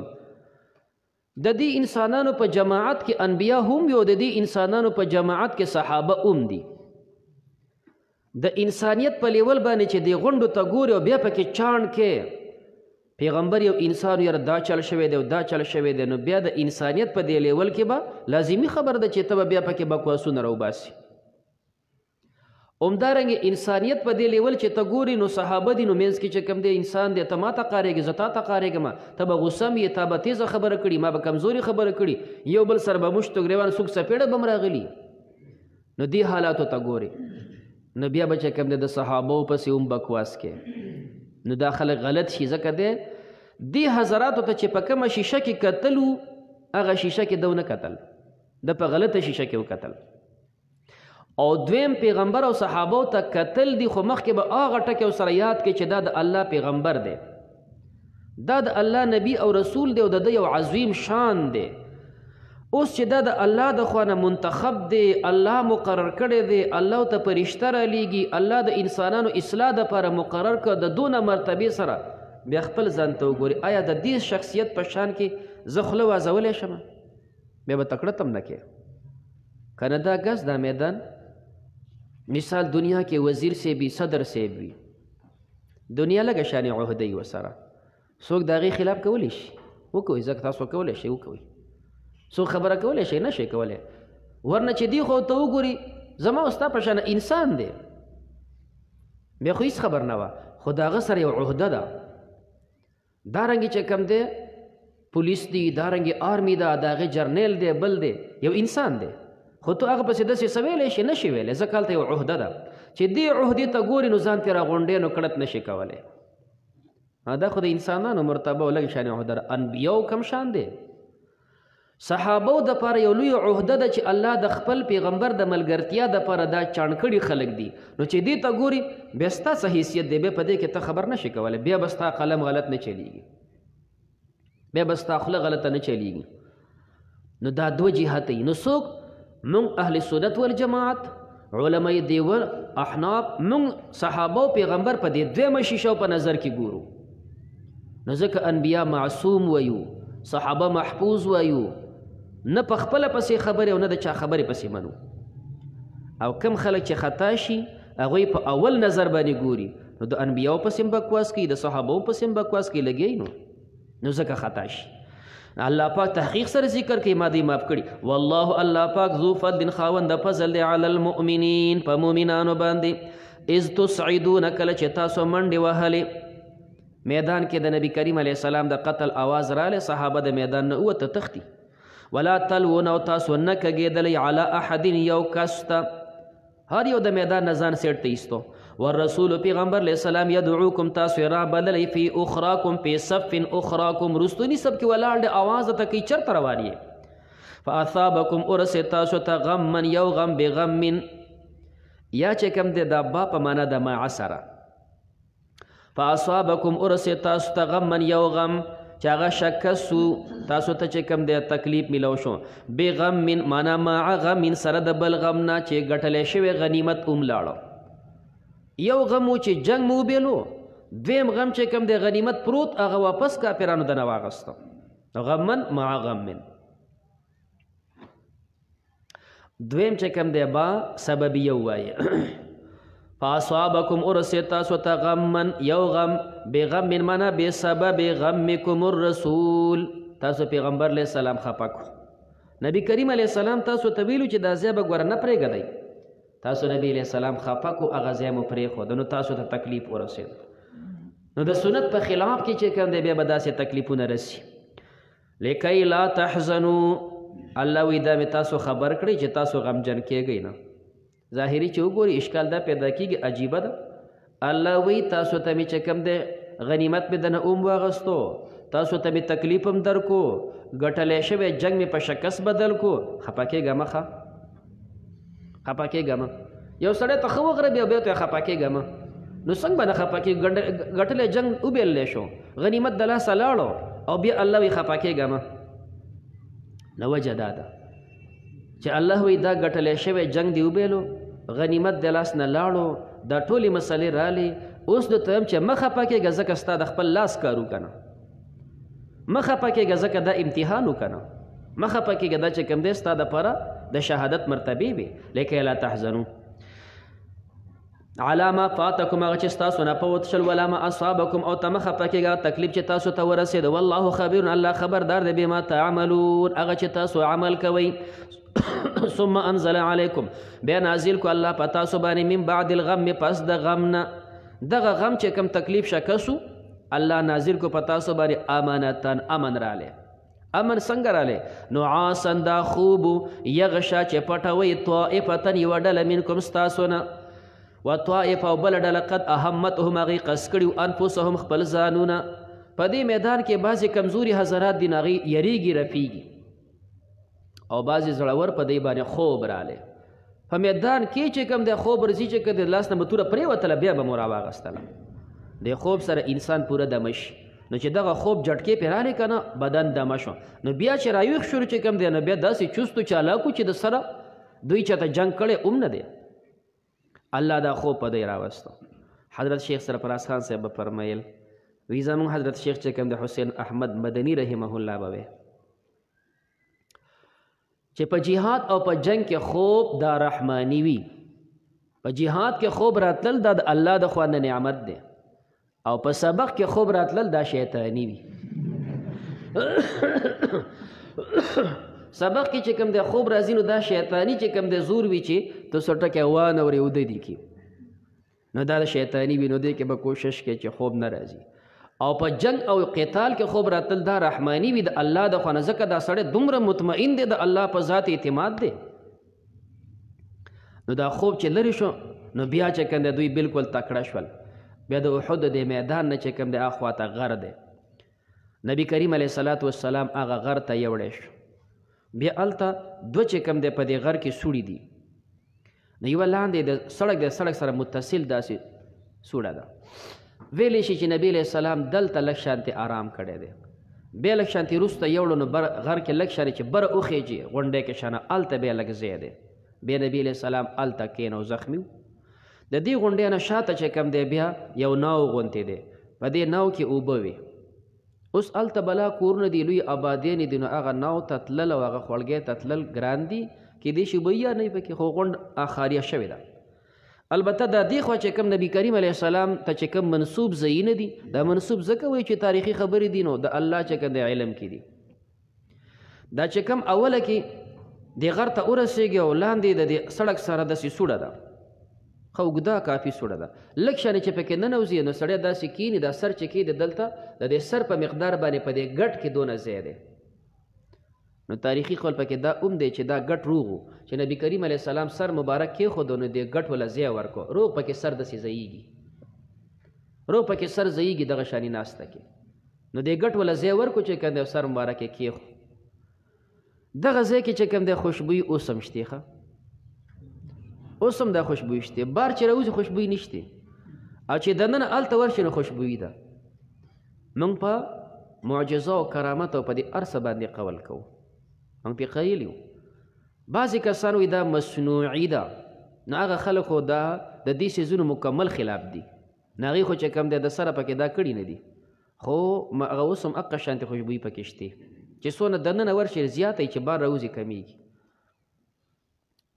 دغه ځای لا دې وخته پورې خو ابل کال پر کولو هغه بره چې کوم دی غر کې نو کله هغه کولو کې کله ورته ګټې کېدي بندې کي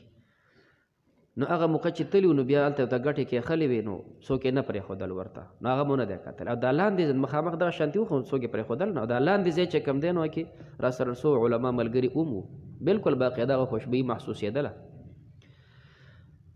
د دې ناو نه غر نه شاته چې کوم ناو دی نو ویلی شي هغه ځای نه فاطمة الزهرا چې کوم دی او حضرت عایشې د هغه ځای نه چې کوم دی او بعضې نورو زنانه بیا رالې هغه ځای نه بیا اوبه راوړلې نو اوبې راوړې چې کوم دی او د زخمیانو چې کوم دی له اوبو ورکولې زخمونه به له وینځل نبي کریم علیه الصلاة والسلام زخم وینه نه ودرېدله نو بیا چې کوم دی پوزی وله اوسو چې کوم دی نو هغه ایره پې کېښوله چې هغه وینه بس شي نو دغه غر کې نبی کریم علیه الصلاة والسلام منسوب دی ته چې دلته نبی علیه السلام لږ آرام کړی دی نو طائفتن و طائفتن قد اهمتهم انفسهم يظنون بالله دی ګمانونه کول په الله باندې غیر الحق غیر حق ګمانونه ظن الجاهلیه ګمان د جهالت یقولون دی وی هل لنا ایشتی موږ د پاره من الامر د امر د کامیابی او د نصرت نه من شی څه شی آیا کامیابی موږ ته ملاویږي که نه ملاویږي دا ګمانونه کول قل ورته وایي ان الامر بشک امر او اختیارات کله ټول لله د الله دي تمام اختیارات د الله دي چې غلبه او نصرت د چا کوي کله کوي یخفون دوی پټی فی انفسهم په خپلو نفسونو کې ما لا یبدون لک هغه چې تا ته نه ښکاره کوي. کم څیز یې پړه کې پټ کړی چې تا ته نه ښکاره کوي هغه دا دي. یقولون داسې وایي لو کان لنا کوی زموږ دپاره من الامر د امر د نصرت او امداد نه شیئون څه شی زموږ دپاره کامي په قسمت وې ما قتلنا هاهونه موږ به نو قتل شوي په دې موقع. قل ورته وی لو کنتم کوئ تاسو فی بیوتکم په خپلو کورونو کې. دا مه ګڼه چې تو قتال او جنګ ته راغلی وې ګینې په دې وجه باندې ته شهید شوې او زخمي شوې. که په کور کې ناست وې لبرز الذین خامخا به راوتي هغه کسان کتب علیهم القتل چې فرض شوی دی په هغوی باندې مرګ الی مضاجعهم هغه ځای د ډډې لګولو ته. کوم ځای کې د الله مرګ مقرر کړه ټیک به د عقل ته رسوي. تاسو وګورئ په کور کې ښه چې کوم د هلک ناست دی اچانک یاره د بازار ته ځه موټرسایکل باندې سور شي جغرب هلته اکسیډنټ او بیا وفات. دغه ځای کې د هغه مرګ مقرر و هلته یې رسوو. نو چې هر کله ستا مرګ مقرر دی هلته دې رسوي نو بیا دلته ولې ګیله کوې چې ګینې په دې قتال کې او احد کې زه زخمي شوم او یا قتل شوم. ولیبتلی الله دې دپاره چې امتحان وکړي الله پاک ما فی صدورکم هغه چې ستاسو په سینو کې دي. ستا په سینه کې ایمان دی الله امتحان کوي چې خلوص پکې شته او که نه. ولیمحص و دې دپاره چې خالص کی ما فی قلوبکم هغه چې ستاسو په ړونو کې دي خالص ایمان د چا دی. والله علیم الله پوهه دی بذات الصدور په رازونو د سینو. ان الذين بشک هغه کسان تولوا چې هغوی وګرځېدل منکم ستاسو نه یوم التقى الجمعان په هغه ورځ چې ملاقات وکړو دوو ډلو یو د پیغمبر علیه السلام جماعت او بل د ابو سفیان جماعت. دا کسان وګرځېدل دا د عبدالله ابن ابی سره ملګري. دا کسان چې کوم مثال په دې موقع باندې د هغه جدا او دا نور کسانو چې کوم دغه مرکز او ځای پرېښی دی. انما استزلهم الشیطان بېشکه دا وښویول شیطان دوی له دوکه ورکړه ببعد ما کسبو په بعضې هغه چې دوی کسب کړی و چې دغه ځای پرېښودو چې کوم دی او د امیر خبره کې اطاعت پوره ونه کړو خو بیا نو دوی خو دا مرکز پرېښی دی زه هغه نور خو الله معاب کړو ګینې دا به لوی مجرمانی. الله فرمایي نه ولقد عفا الله عنهم تاقي سره الله پاک دوی نه معافي کړې ده دام الله بخلی دي. ان الله بشک الله پاک غفور بخون کې دی حلیم صبرناک دی. یا ایها الذین آمنوا اے د ایمان ولو لا تکونوا تاسو مه کېږئ کالذین په شان د هغه کسانو کفرو چې کافرانو منافقان د نیمې نه را وګرځېدل احد ته لا نړ واپس چې کوم دی مدینې ته رال او چې کله مسلمانان زخمیان شول شهیدان شول من خو درته وی که نه چې مزه یي زموږ خبره هم نه منله نو الله وی د کافرانو دې خبرونه منافقانو د خبرونه ګوره دوکه نه شئ. ایمان ولو لا تکونو تاسو مه کوئ کالذین په شان د هغه کسانو دا منافقانو کفرو چې کافران دي وقالو دی ویل اخوانهم خپل ورونو ته یا چې کوم دی دا رونه دي نسبي ځکه منافقان هم د مدینې دي او دغه مسلمانان هم د مدینې دي نو او یا چې کوم دی دارونه دي ظاهر خو کلمه وی اذا ضربو کله چې تاسو سفر کوئ په الارض په ځمکه کې او کانو غزا یا وي دوی غازیان نو دوی ورته څه وایي لو کانو عندنا که دوی وی زموږ سره دوی زموږ سره به چې کوم دی دا سفر یې نه وی کړی دوی زموږ سره به چې کوم دی غزا ته نه وی تلي ما ماتو دوی به نه مړه شوي و ما قتلو دوی به نه قتل شوي دا خو دوی سفر وکړو. الله فرمیلی یجعل الله دې دپاره چې وګرځي الله پاک ذلک دا د دوی دا وینا حسرتن دا افسوس فی قلوبهم دا غي پړونو کې دی به دغه افسوس کوي. والله یحیی الله جمدی کول کوي و یمیت او مړه کول کوي. والله الله پاک بما تعملون چې تاسو عمل کوي بصیر لیدونکی دی. مرګ خو به هر کیف راځي که ته په قتال کې یې که ته په سفر کې یې که ته په خپل کور کې یې. الله فرمایي مرګ خو به هر کیف راځي خو دغه مرګ چې کوم د احد د میدان او د قتال او د جهاد هغه ډېر بل شانې دی دا نور مرګونه خو هغې ته نه رسیږي. ولئن قتلتم که تاسو قتل کړی شوئ شهیدان شوئ فی سبیل الله د الله په لار کې او متم یا تاسو مړه شوئ د الله په لار کې ووتې او دغسې تاله مرګ رالی نو که داسې مړ شوې د کافر د خوا نه چې کوم دی قتل او شهید شولې دواړو صورتونو کې لمغفرة خامخا بخنه من الله د الله د خوا نه چې الله ستا دپاره د بخنې اعلان کوي ورحمت د الله د خوا نه مهرباني خیر دا غوره د مما یجمعون هغه چې دوی جمع کوي. دنیا خو خلک د مال دپاره دنیا د ژوند دپاره خوښوي د دې نه دغه شهادت غوره دی. ولئن متم خامخا که تاسو مړه شئ په خپل مرګ او قتلتم یا تاسو قتل شئ په جهاد کې لإلى الله خامخا به الله ته تحشرون تاسو جمع کولی شئ فبما رحمة من الله پیغمبر علیہ الصلوۃ والسلام ته بعضې تعلیمات الله ذکر کوي چونکې کله کله سړی کشر ته خبره وکړي نو کشر هغه خبره باندې پوره عمل ونه کړي نو مشر خفه شي بیا تاسو داسې خبرې نه کوم ښه بیا به چې کوم دی تا نه داسې مشورې نه اخلم الله پیغمبر ته فرمایي نه داسې بنئ نبی کریم علیه السلام لکه شاید دا چې دی په دې غرمه کېنول نو دې حضراتو دا ځای ولې پرېښوده چې دومره مسلمانانو ته تکلیف ورسېده الله فرمایي دا چې څه وشول ما معاف کړي دي ما بخلي دي دا دا نور ته به مو سره اقه شانتې په نرمه چې څنګه پخوا دې ورسره په نرمه ژوند تېره اقسې به ورسره تېری الله ته صحابه دونه ګران دي ګوره په خپله ماپ پیغمبر ته وي ته بیا ماپ کې هغه ګونډي به ډکې ورته نه ساتې چې تاسو دا مرکز ولې پرېښودو نه داسې به نه کې څنګه چې پخوا ما ستا پړه کې دا شفقت اچولی و نرمي مې دله په طبیعت کې اچولې وه دا غونډ په تا راجم و هغه شانتې به نرم خوی سره چلیږي په تا به دا راجموي بالفرض چې کوم دی ستا اخلاق سخت شول دا ټوکي هغه رټې غونډ به دنه وتښتي فبما رحمت پس په سبب د رحمت دا ما زاید دی نه فبرحمت من الله پس په سبب د رحمت د الله پاک لینت لهم ته نرم شوې دوی ته ولو كنت کوې ته فظوا دوه ټکي ذکر کېږي فظوا او غلیظ دا یو راجع دی ژبې ته دا بل راجع دی قلب ته ولو كنت کوې ته فظوا سخت ژبې تلفظ د خبرې د سختې وې ټوکنه دې کولې خلک دې راټلې غلیظ القلب د سخړه والا له دې سخت وې په چا د ډه نه خوږېدلې لنفض من حولک دی به جدا شوي ستا د خوا نه دا غونډ به دنه بیل بیل شوي نو له ام پوس او دارنګې چې کوم دی ژبه هم پسته حدیثو کې راغلی یو سړی راغی پیغمبر علیه صلات وسلام خوا ته پلانکی راځي نبی علیه السلام حضرت عایشې ته وایي دا ډېر بدترین سړی دی چې هغه راغلی پیغمبر علیه السلام سره میلاو شو نبی علیه السلام ډېر په پسته او په نرمه اخلاقو د هغه سره خبرې وکړې خبرې وشو هغه واپس شو حضرت عایشه تپوس کې د الله پیغمبر تاسو خو دا ډېر بیکاره سړی دی او تاسو څونه چې کوم دی په ښایسته اخلاقو په نرمه خوی باندې د هغه سره میلاو شوی نبی علیه السلام ورته وفرمیل بدترین سړی هغه دی چې هغه د بد اخلاقۍ د وجې نه خلک پرېږدي بدترین سړی دی چې یو سړي اخلاق ښه نه دي بلې خوا ته نه راځي خو د خولې نه خلاص دی نو دا خو بدترین سړی دی نو فحش تفحش بد اخلاقي الله نه خوښوي نو الله فرمایي مخکې چې څنګه تو نرم وي اقه شانتې نرم دا صحابه ما معاف کړل فاعفو عنهم تیم معاف کا الله پیغمبر ته فرمایي تیم معاف کا خو زمونږ اهل تشیع یا هغه خلک چې د تشیع نه متاثر دي هغوی وایي نه موږ یې نه معاف کوو ښه موږ یې نه معاف کوو الله ما معاف کړي دي پیغمبر ته یې معاف یې کا خو دوی وایي موږ یې نه معاف کوو ډېر بکواسونه دوی کوي او ما پې کا واستغفر لهم د دوی دپاره بخنه غواړه چې ښې تسلي راشي اوس کله کله چې کوم دی ړکې دام راله یاره مخکینۍ خبره مو ونه منله آینده تاسو سره مشوره نه کوم ډایرکټ به اډري الله فرمایي وشاورهم فی الامر د دوی سره مشورې کوه په کار کې چې څه کاري مشوره ورسره بیا هم کوه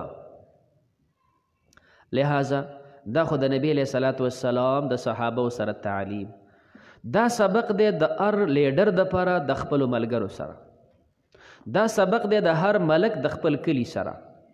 دا سبق دی د هر استاز د خپل شاګرد سره او دا سبق دی د هر کور مشر د خپل کور د افرادو سره په کور افرادو کې بعض انسان د مشر خلاف وکړو ته یو څه ویلي هغه بل څه وکړو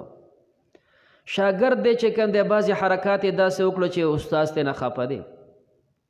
د کلي کسان دي د ملک صاحب چې کوم دی خلاف یې کړی دارنګې جماعت کې بعضې کسان خو واپس چې کوم دی په خپلو کړو پیمانه دي نو ته به سره هغه زړې قصې بیا نه راخلې هغه زړې قصې به سره بیا نه تازه کړه فاعفو معافې کا واستغفر لهم الله نو له بخنه غواړه آینده ستا ملګري دي وشاورهم فی الامر بچی دی چې کوم دی شاګرد دی واپس یې بیا هغې کې ونیسه داسې نه چې کوم دی چې تاسو سره دشمني راغوستې چې نه بس یو ځل مې درڅه پرېښې ده چې کوم دی اوس به وګوره مخې ته نه راځي نه داسې به نه کړي دا خو به تا هغوی ښه خراب کړي صورت یوسف به انشاءالله مضمون راشي یوسف علیه السلام دی رونو د پلار سره څومره بد وکړه که نه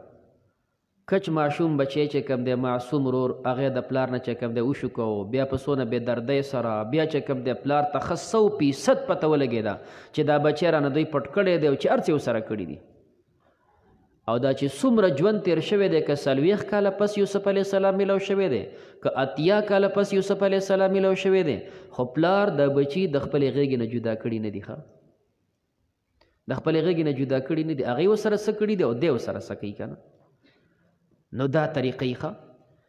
چې بالفرض بچي نه غلطي وشو چې کوم دی او تا ورسره هغه شانتې چې کوم دی په انکو چلېږي بس زما ستا نوره ختمه نو دا د بچي اصلاح نه د بچی برباد شو شاګرد سره تا دغه شانې ضد شروع کو بس یو ځل مې چې کوم دی شړلی ګوره بیا به نه راځي دا خو تا شاګرد برباد کو دا خو نه پوهېده واپس بیا چې هغه خپله کړه ومني چې ما غلطي کړې ده ما پې بیا واپس یې بې هغې کې ونیسه همدقه رنګې چې کوم دی د کور مسله ده د کلي او د جماعت مسله ښه وشاورهم فی الامر فاذا عزمت کله چې تا قص وکړو په یو کار باندې فتوکل علی الله توکل کوه په الله باندې ان الله بشک الله پاک یحب المتوکلین خوښوي توکل کوونکي ان ینصرکم الله که امداد وکړي الله ستاسو فلا غالب لکم پس نو به څوک غالب په تاسو وان یخذلکم او که الله تاسو ذلیله کړي ستاسو امداد نه کوي فمن ذا الذي پس څوک د هغه کس ینصرکم چې ستاسو امداد وکړي نو معنی بیا ستاسو امدادي نشتي من بعده پس د نه امداد د الله نه وعلى الله خاص په الله باندې فلیتوکل المؤمنون توکل دی وکي مؤمنان وما کان لنبی دا تفصیل د احد خو د بدر بعضې احوال پکې خلط دي د بدر په جنگ کې یو صادر و اوله کې و وروستو چې کوم دی بیا د صادر پته ونه لګېده چې څه شو نو چا به دا به پیغمبر علیه السلام اغوستی احتمال دا چې دا وینا مسلمانانو کړي وي احتمال دا چې دا وینا منافقانو کړي وي دواړه احتمال هم شته که چېرې دا وینا چېرې دا صادر پیغمبر علیه السلام اغوستی مؤمنانو کړی دی نو په ښه خیال باندې ځکه د پیغمبر په غنیمت کې 3 حصې وي پیغمبر چې کوم دی یو مجاهد دی د مجاهد حصه ورته هم میلاویږي او دا مال چې جمع شي د سر نه چې تاسو اخلي دې ته صفیه وي دا هم د پیغمبر دپاره اختیار وي او دریم چې کوم دی خمس هم په هغه کې حصه وي خمس کې هم حصه وي نو مسلمانانو که دا خبره کړي په دې خیال باندې چې پیغمبر د سر نه مال اغستی شي نو کیدای شي دا صادر به اغستی او که منافقانو خبره کړي نو دا درواري په خیال باندې چېرې نبی کریم علیه السلام کې نعوذ بالله د غنیمت نه غلا کړې ده الله جل جلاله د دې تردید کوي وما کان لنبی ندی مناسب د پاره د پیغمبر ان یغل چې د خیانت وکي په مال کې غلول ویلی شي غنیمت مال کې خیانت کول بیا دا استعمالیږي تمام خیانتونو کې کاغه د غنیمت مال دی او کاغه بل دی او کاغه بل دی ومن یغلل او چا چې خیانت وکړي یاتي دی بروړي بما غل هغه چې د خیانت کړی یوم القیامه په ورځ د قیامت ثم توفى به پوره ورکولی شي کل نفس هر نفس ته ما کسبت جزاء ما کسبت بدله د هغه چې د کسب کړی وهم لا یظلمون په دوی به ظلم نشي کېدی افمن اتبع رضوان هغه څوک چې هغه تابع وي د الله د رضا کمن په شان د هغه چا کېدی شي با چې د اختی بسخطن په غصې من الله د الله د خوا نه چې منافقان دي ومأواه جهنم زیاده هغه د جهنم دی و بئس المصیر او بد زیاده رجوع دی هم درجات هم په معنا د لهم دوی دپاره درجات عند الله درجې د الله په نس والله الله پاک بصیر لیدونکی دی بما یعملون هغه چې دوی عمل کوي لقد من الله على المؤمنين تاخي سر احسانك الله مؤمنان باندې اذ بعث فيهم کله چې الله راولېږو په دوی کې رسولا پیغمبر من انفسهم دا غوی د نفسونو دا خو د الله احسانو چې تاسو کې پیغمبر راولېږو د انسانیت په جامه کې که الله دا پیغمبر د بل جنس نه رالیږلی وي موږ به د هغې نه درس او سبق څنګه زده کوو یتلو علیهم للی په دوی باندې آیاته آیاتونه د الله ویزکیهم او پاک کی دوی لره ویعلمهم الکتاب او ښیي دوی ته کتاب والحکمت او حکمت خبرې یعلمهم الکتاب ظاهري علم ورته وښیي والحکمت او باطنی تزکیه ولوکي وان کانوا اگر چې دوی من قبل پخوا د راتګ د نبي علیه السلام نه لفي ضلال مبین خامخا دوی په ګمراهۍ ښکاره کې اولما اصابتکم ایا هر کله چې ورسید تاسو ته مصیبت تکلیف احد کې تاسو تکلیف ورسید اویا کسان یا زیات کسان د اویاو نه تاسو نه شهیدان شول الله فرمای قد اصابتم تاخی تاسو رسول کړو د کافرانو ته مثلیها دغه دوچن د هغې دوه چن ځکه دین یو کال وړاندې بدر کې تاسو اویا د هغوی نه قتل کړي او اویامو تیرا په قید کې راوستیو تاسو ته د هغې په نیمه تکلیف ورسېدو نو قلتم بیا تاسو داسې وایي ان هذا دا د کم ځای نه شول قل ورته وایه هو من عند انفسکم دا ستاسو د نفسونو د خوا نه تاسو چې کوم دی هغه مرکز پرېښی و که نه ان الله بشک الله پاک علی کل شیء قدیر په هر څیز قدرت والا دی وما اصابکم هغه چې ورسېد تاسو ته یوم التقى الجمعان په ورځ د ملاقات د دوو ډلو یو د مؤمنانو او بل د کافرانو تاسو ته پکې تکلیف ورسېد فباذن الله دا د الله حکم وليعلم المؤمنین دې لپاره چې ښکاره کړي الله مؤمنان کامل ایماندار څوک دي وليعلم الذین او دې لپاره چې ښکاره کړي الله هغه کسان نافقو چې منافقان دي خلکو ته منافقان او ایماندار ښکاره کړي وقیل لهم ویلی شو دي منافقانو ته تعالوا تاسو راشئ قاتلو وجنګېږئ فی سبیل الله د الله په لار کې یا خو د الله دپاره وجنګېږئ او که د الله دپاره نه جنګېږئ نو کم از کم د دې ښار او د دې کلي اوسېدونکي خو یې که نه نو په دې ښار باندې حمله ده دشمن راغلی او په مدینې حمله ده نو د خپل کلي دفاع خو وکئ او دفاعو یا تاسو دفاع وکئ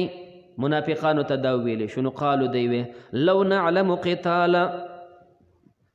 یو معنا دا ده چې یره جي موږ په جنګونو نه پوهېږو ښه جهادونه دا زموږ کار دا خو د آرمي کار دی چې چا ټریننګونه کړي وي چاته چې کوم دی چل د میزایلو ورځي دا خلک په جنګ پوهېږي جنګي خلک هغه یي موږ جنګي خلک نه یو لو نعلم قتالا که موږ پوهېدلی په جنګ باندې لتبعناکو موږ به ستاسو تابعداري کړې وه خو موږ په جنګ نه پوهېږو دویم معنا دا ده چې دا تاسو کوم مقابلې ته روان یې نو تاسو 200 کسان یې هغوی 3000 کسان دي هغوی سره تمام وسایل دي ستاسو سره وسایل نشته نو دا جنګ دی ته وایي چې د یو سړي سره چې کوم د توره ویستی شوي بلکل سنبال تیار او بل د په تش لاس باندې ورځي او مقابله کوو نو دا ته مقابله کې دا خو ته ځان وجنې دې ته خو څوک قتال نه وایي تاسو چې کوم دی کمزوري چند کسان هغوی د اسلحو سنبال دومره وسایل ورسره دي او تاسو وایئ چې دا جنګ دی دا خو جنګ نه دی دا خو ځان قتلول دي نه موږ ځانونه قتلو نو لو نعلم قتالا که موږ پوهېدلی په دې باندې چې دا ګینې جنګ دی لتبعناکو موږ به ستاسو تابعداري کړې وه خو دا جنګ نه دی دا خو صرف ځان قتلول دي نو الله فرمایي هم دا منافقان للکفر کفر ته یومئذ په دې ورځ اقرب ډېر نږدې دي منهم د دوی نه للایمان ایمان ته د دې نه وړاندې خو چېرته کله کله په خولې ایمان وې اوس خو د خولې ایمان نه توبهګار شول یقولون دوی وی بافواههم په خپلو خولو باندې ما لیس فی قلوبهم هغه چې نشته دوی پړونو کې په خولو باندې چې کوم دی خو وایي چې موږ مسلمانان یو خوړه کې ایمان نشته والله اعلم الله ښه پوهېږي بما یکتمون هغه چې دوی پټوي الذین هغه کسان قالوا لاخوانهم